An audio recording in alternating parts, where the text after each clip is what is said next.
বাংলাদেশের মা, আমাদের আপসী নেত্রী মমতাময়ী মা প্রতিটা হত্যাযজ্ঞর পাশে দাঁড়িয়েছেন, সব সময় সকল নিপীড়িতের পাশে ছিলেন, বাংলাদেশের জনগণকে ছেড়ে যাননি। বারবার শেষ পর্যন্ত বলেছেন, আমার কোনো ঠিকানা নেই, এই দেশই আমার ঠিকানা। বাংলাদেশকে ছেড়ে যাননি, আমাদেরকে ছেড়ে যাননি, বাংলাদেশের জনগণকে ছেড়ে যাননি।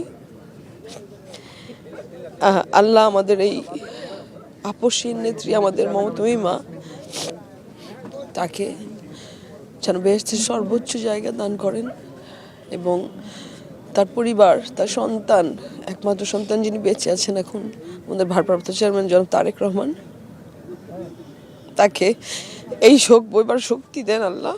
আমাদের আপামর জনগণ, 18 কোটি তার সন্তান যারা আমরা আছি, এই নেত্রীর জন্য দোয়া করে যাচ্ছি।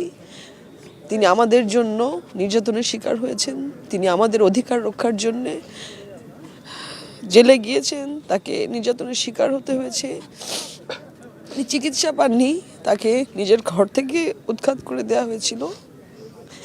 সন্তানদের ছেড়ে, পরিবার ছেড়ে তিনি আমাদের সাথে ছিলেন, আমাদের বাংলাদেশের জনগণের সাথে ছিলেন। সারা বাংলাদেশের জনগণ তার জন্য দোয়া করি আমরা সবাই, এবং আল্লাহ যেন তাকে বেহেশতের সর্বোচ্চ স্থান দান করেন।